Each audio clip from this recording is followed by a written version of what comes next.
Juliana Marins bukanlah pendaki biasa. Wanita asal Brasil berusia 46 tahun ini dikenal sebagai sosok petualang sejati yang telah menapakkan kakinya di berbagai pegunungan dunia. Ia bukan atlet profesional, tetapi memiliki semangat juang dan daya tahan luar biasa. Di media sosialnya, ia sering membagikan momen-momen mendaki, ekspedisi alam, dan kontemplasi spiritual di puncak-puncak tertinggi. Ketika akhirnya ia memutuskan untuk mendaki Gunung Rinjani di Pulau Lombok, Indonesia, itu bukanlah pendakian pertamanya di Asia Tenggara. Sebelumnya, ia sudah menaklukkan beberapa gunung di Thailand dan Vietnam. Tapi Rinjani lain. Gunung berketinggian 3.726 mdpl ini bukan sekadar objek wisata. Bagi banyak pendaki, Rinjani adalah kombinasi antara keindahan surgawi dan ujian fisik mental yang luar biasa berat. Jalur pendakiannya panjang, kontur tanahnya ekstrim, dan cuacanya berubah drastis dalam hitungan menit. Juliana memulai pendakiannya pada pertengahan Juni 2025 melalui jalur Sembalun, jalur paling populer namun juga paling panjang. Ia ditemani oleh seorang porter lokal. Banyak orang mengira ia mendaki solo karena dalam banyak dokumentasi fotonya, Juliana tampak sendirian. Namun faktanya, ia memang lebih senang berada di depan, meninggalkan porter beberapa ratus meter di belakang agar bisa menikmati sunyi dan damainya gunung. Pada tanggal 21 Juni 2025, sekitar pukul 10 pagi, kabut mulai turun tipis di sekitar tanjakan letter E, sebuah bagian jalur yang terkenal dengan kemiringan hampir 70 derajat, jalur sempit, dan sisi jurang yang menganga. Dari berbagai catatan pendakian, letter E kerap disebut sebagai titik paling menyeramkan karena medan yang sangat licin dan minim ruang berpijak. Di titik inilah insiden tragis itu terjadi. Juliana yang saat itu berjalan lebih dahulu, diduga terpeleset. Sang porter yang berada di belakang mendengar suara batu berjatuhan dan jeritan singkat. Ia berlari ke depan, hanya untuk melihat bahwa Juliana telah jatuh ke dalam jurang curam. Dalam keadaan panik, ia segera turun ke pos terakhir dan menghubungi pengelola jalur pendakian serta tim SAR. Waktu terus berjalan. Pihak berwenang langsung menutup jalur sementara dan mengoordinasikan operasi penyelamatan. Namun medan yang begitu ekstrim membuat evakuasi tak bisa dilakukan secara langsung. Ketinggian jatuh sekitar 600 meter, lebih dalam dari kebanyakan insiden pendakian biasa. Informasi ini dengan cepat menyebar, bukan hanya di Indonesia tetapi juga di Brasil. Media Brasil menyoroti kasus ini, menggambarkan bagaimana seorang perempuan asal negeri tropis Amerika Selatan terjebak di tengah-tengah gunung berapi aktif di belahan dunia yang jauh. Banyak rekan dan keluarganya mulai menulis doa di media sosial, berharap keajaiban muncul. Namun para pendaki berpengalaman tahu, di ketinggian seperti itu, peluang bertahan hidup sangat tipis. Suhu dingin, benturan keras, dan akses terbatas menjadikan tempat jatuhnya Juliana sebagai titik tak terselamatkan, kecuali oleh mereka yang benar-benar paham medan dan memiliki keberanian luar biasa. Disinilah nama Agam Rinjani mulai disebut-sebut. Kabar jatuhnya Juliana Marins di jurang Gunung Rinjani segera mengguncang komunitas pendakian di Lombok.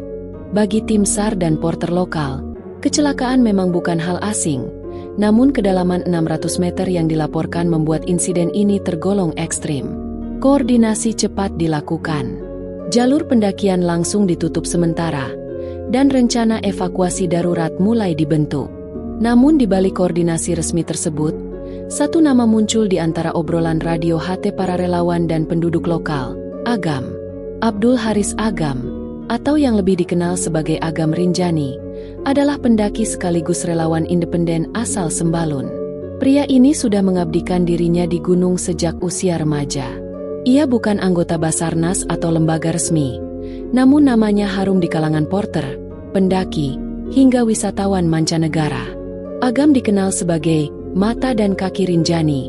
Ia tahu setiap jalur, setiap perubahan cuaca, dan bahkan menghafal lokasi mata air di ketinggian yang banyak tak dicantumkan di peta.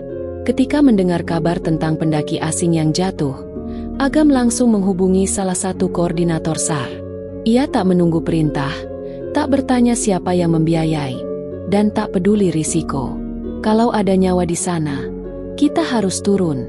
Kalaupun bukan nyawa, itu tubuh manusia. Harus dihormati. ujar Agam kepada seorang jurnalis lokal beberapa hari setelah evakuasi. Tim SAR awalnya sempat ragu. Lokasi jatuhnya Juliana berada di tebing curam yang hanya bisa dicapai dengan teknik vertical rescue kelas tinggi. Bahkan beberapa rescuer profesional mengakui, medan seperti itu setara dengan evakuasi helikopter di tebing Himalaya. Bedanya, di Rinjani tak ada helikopter. Namun Agam tak gentar. Ia menyiapkan tali, pelindung tubuh, helm, dan perlengkapan anchor system. Ia juga membawa baju ganti, air secukupnya, dan headlamp. Bersama 2 orang porter senior lain yang juga bersedia, mereka turun ke dasar jurang di malam pertama, hanya dengan penerangan minim. Perjalanan menuruni dinding curam itu berlangsung lebih dari 10 jam. Medannya bukan hanya licin dan sempit, tapi juga dipenuhi bebatuan tajam dan tanah lepas yang bisa longsor sewaktu-waktu. Setiap langkah mereka berarti taruhannya nyawa. Ketika sebagian besar relawan dan aparat berada di atas jurang, merencanakan strategi dari peta, Agam sudah separuh jalan menggantung di tali, menembus kabut malam yang tipis namun menusuk tulang. Dalam perjalanan turun, Agam dan tim sempat berhenti untuk beristirahat. Di ketinggian sekitar 400 meter, mereka melihat bekas gesekan batu besar. Tanda tubuh Juliana sempat terbentur sebelum akhirnya berhenti di sebuah undakan alami berupa batu datar. Setelah hampir 1 hari penuh, mereka berhasil mencapai titik di mana Juliana tergeletak. Saat itu, Agam terdiam cukup lama. Ia tidak langsung menyentuh jenazah. Ia hanya menatap. Momen itu sangat membekas. Dia tidak seperti korban jatuh. Dia seperti diletakkan dengan hati-hati, ujar Agam pelan dalam salah satu wawancara. Kalimat itu, walau singkat, memunculkan interpretasi mistis dari banyak orang. Apakah tubuh Juliana dijaga oleh sesuatu di bawah sana? Namun Agam bukan orang yang larut dalam spekulasi. Ia segera mengikat tubuh Juliana agar tidak terguling lebih dalam. Kondisi malam hari memaksa mereka bertahan di dasar jurang, menunggu esok pagi untuk proses penarikan jenazah. Suhu turun drastis. Di titik itu, mereka hanya bisa bergantung pada sisa air minum, selimut darurat, dan nyala headlamp yang mulai redup. Saat dihubungi via HT, Agam hanya menjawab pendek, "Kami temukan dia. Kami jaga. Besok naikkan." Keesokan paginya, dunia akan tahu bahwa Agam bukan sekadar pemandu gunung. Ia adalah jiwa yang bersedia mengorbankan segalanya demi menghormati seseorang yang bahkan tak dikenalnya. Mereka menyebutnya turun ke neraka, bukan tanpa alasan. Jurang tempat Juliana Marins ditemukan bukanlah sekadar cekungan biasa. Di Gunung Rinjani, banyak lereng dan tebing menjulang curam, tapi lokasi ini, yang terletak di bawah tanjakan letter E, adalah salah satu yang paling ditakuti. Bukan hanya karena kedalamannya yang hampir 600 meter, tapi karena formasi batunya yang vertikal dan tanah gembur yang bisa longsor kapan saja. Saat malam turun dan suhu gunung mulai menggigit, Agam dan 2 rekannya, Jaya dan Wawan, sudah berada di titik yang sangat berbahaya. Mereka membawa tali rescue, anchor system, carabiner, harness, dan lampu kepala yang mulai meredup. Meskipun kondisi minim pencahayaan, mereka memutuskan melanjutkan penurunan demi satu tujuan, menemukan dan menjaga tubuh Juliana. Sekitar pukul 3 dini hari, akhirnya Agam dan tim mencapai undakan batu tempat jenazah Juliana tergeletak. Suasananya sunyi, hanya terdengar napas berat dan gesekan tali. Mayat Juliana berada di posisi tengkurap, dengan salah satu kakinya tertekuk aneh ke samping. Anehnya, tubuh itu tidak terguling lebih dalam, padahal di sekitarnya hanya batu dan tanah yang tidak stabil. Kami kira tubuhnya akan berserakan, tapi dia utuh. Seperti disimpan dengan hati-hati, ujar Wawan dalam wawancara setelah operasi berakhir. Mereka segera memeriksa denyut nadi dan kondisi tubuh, walau dalam hati tahu harapan itu tak ada. Agam langsung mengikat tubuh Juliana dengan sling, memastikan agar tidak jatuh ke kedalaman yang lebih sulit dijangkau. Tapi begitu selesai, muncul persoalan yang jauh lebih berat. Mereka harus bermalam di sana. Di ketinggian 3000 meter, pada lereng terbuka, angin malam bisa menusuk sampai ke tulang. Agam dan tim tidak punya cukup logistik untuk semalam penuh. Namun mereka memilih bertahan. Mereka menyelimuti jenazah seadanya dan mendekatkan tubuh untuk saling berbagi panas. Di tengah malam yang lengang, mereka berjaga bergantian. Bahkan dalam kondisi terjaga, tubuh tetap menggigil. Bukan takut pada makhluk halus atau apapun, tapi kami sadar, satu kesalahan kecil saja bisa bikin kami menyusul Juliana malam itu, kata Jaya dalam pengakuannya. Agam sendiri mengaku nyaris kehilangan kesadaran karena dehidrasi dan hipotermia ringan. Tapi tekadnya menahan semua itu. Baginya, tidak ada pilihan untuk naik tanpa membawa Juliana. Malam itu, ia duduk bersandar pada batu. Tangan kirinya menggenggam tali pengaman. Tangan kanannya menggenggam tangan jenazah Juliana. Saya tidak ingin dia sendiri. Kalau saya jadi dia, saya tidak mau ditinggal sendirian di tempat sepi seperti itu, katanya pelan. Pada saat yang sama di atas, tim SAR yang menunggu di bibir jurang terus memantau pergerakan. Mereka mulai menyiapkan sistem katrol dan puli untuk membantu penarikan esok hari. Koordinasi berjalan sepanjang malam. Tapi di dasar jurang, tidak ada teknologi, tidak ada sinyal. Hanya suara angin dan beban moral yang luar biasa besar. Saat fajar mulai muncul di balik punggung gunung, kabut tipis menyelimuti jalur pendakian. Cahaya pertama yang menyinari wajah Juliana menyentuh pipinya yang sudah pucat dan kaku. Tapi bagi Agam dan tim, itu adalah tanda. Waktu untuk membawa pulang tubuh ini sudah tiba. Pagi tanggal 23 Juni 2025. Langit Gunung Rinjani mulai mereka. Setelah jenazah Juliana berhasil dievakuasi dan dibawa turun ke base camp, kabut justru turun lebih tebal dari biasanya. Masing-masing. Suasana di sekitar jurang memberitakan kisah heroik mereka.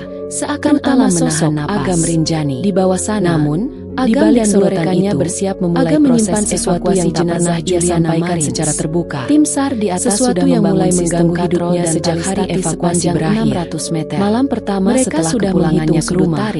Agam merasa tubuhnya sangat lelah. Ia mencoba tidur lebih awal. Semua sudah sesuai prosedur dini hari. Namun, ia terbangun sesuatu yang tak terduga mulai terjadi. Dalam mimpi, saat jenazah mulai ditarik perlahan dari bawah jurang, di samping utama tiba-tiba menegang sendiri seperti ditarik dalam dari bawah. Tubuh Juliana menoleh kepadanya, sudah melepaskan membuka mata dan berkata dalam bahasa asing yang aneh tapi terasa sangat jelas. Terdengar, kau tak boleh pergi dulu. Putus. Agam terbangun dengan jantung berdebar itu dan bukan karena beban. Ia mencoba meyakinkan dirinya tidak mungkin putus kalau hanya karena beban tubuh. Tapi saat bangun dan hendak mencuci muka di kamar mandi, Doni, ia melihat sesuatu yang tali pengaman dari atas. Mereka segera mengganti tali dan bekas telapak tangan. Untuk kali kedua, kurus, pengangkatan berjalan lambat tapi stabil. Seperti tangan seseorang yang berhasil naik sekitar 70 meter. Awalnya namun ia mengira itu tanah kabut dari semakin tebal ia bawa dari dan beberapa anggota SAR di puncaknya mendengar suara wanita menangis dinding dari dalam bekas jurang. Itu kembali muncul di dinding lain. Pikir itu suara rekaman HT yang bocor. Tetap ada. Tapi suara ibunya itu terus berulang. Serumah sempat bertanya pelan. Seperti minta jangan dibawa pergi dari gunung. Kata salah satu anggota SAR yang tidak ingin disebut namanya. Suasana menjadi tidak karuan. Hari-hari berikutnya makin aneh. Untuk berhenti ia mendengar suara langkah di atap rumahnya. Bahkan Agam yang dikenal rasional mulai merasa ada sesuatu yang tidak biasa menghalangi mereka. Bahkan pada suatu malam, tidak bilang ini ia merasa ada yang menarik sudah 2 kali pelan saat ia tertidur. Cuaca memburuk tiba-tiba terjadi seminggu setelah evakuasi tidak enak. Agam seperti ada yang dari keluarga Juliana yang datang dari pada Brasil. Pengangkatan ketiga, mereka ingin mengucapkan jenazah Juliana berhasil melewati titik kritis. Saat keluarga itu menggelar doa di makam Juliana, butuh lebih dari 6 jam hanya untuk mengangkat tubuh yang beratnya tak sampai setelah acara usai. Ibu dari Juliana, prosesnya seorang wanita tua yang sangat tenang oleh sesuatu yang tak terlihat dan berbisik dalam bahasa Inggris. Salah satu momen yang paling mengerikan terjadi ketika tubuh Juliana sudah hampir sampai ke atas. Tapi salah ada yang ikut dia turun. Sahrul, Agam yang memegang tumpuan tali. Ia tidak pernah menceritakan apapun tentang ada yang atau pengalaman anehnya kepada siapapun. Ia mengalami luka ringan kepada keluarga dievakuasi. Tapi wanita itu setelah berbicara seolah tahu ia mengatakan sesuatu yang membuat suasana makin mencekam. Agam mulai sering bermeditasi. Ada tangan lain yang pegang bahkan datang ke sesepuh desa untuk meminta petunjuk. Tangannya kurus. Beberapa orang menyarankan agar ia melakukan ritual tolak bala di tempat jatuhnya Juliana. Seluruh tim memutuskan untuk menggelar doa bersama. Kalau memang ada yang izin dan keselamatan. Biar dia dengar niatku beberapa warga lokal bahkan diminta datang untuk menabur bunga dan membakar kemenyan di sekitar jalur. Ia percaya bahwa apapun yang ia bawa dari jurang itu bukan sepenuhnya jahat. Proses pengangkatan berjalan lebih lancar. Yang tersentuh oleh keberadaannya atau jiwa yang belum siap dipisahkan dari tempatnya sepenuhnya ke atas dan langsung dibawa turun menuju pos pendakian dengan tandu darurat. Tetap membantu semua orang mulai menangis lega dan saling berpelukan. Tapi ia tidak pernah lagi hanya terduduk di jalur letter memeluk lutut di sisi batu. Tidak pernah lagi turun matanya ke memandang kosong ke dalam jurang yang baru saja ia tinggalkan. Dan di malam-malam sunyi, saya sudah turun ke sana. Ia masih tapi mendengar suara itu. Bukan cuma saya yang naik kembali, katanya suara yang hanya bisa didengar mereka yang pernah benar-benar turun dan kembali membawa sesuatu yang bukan miliknya.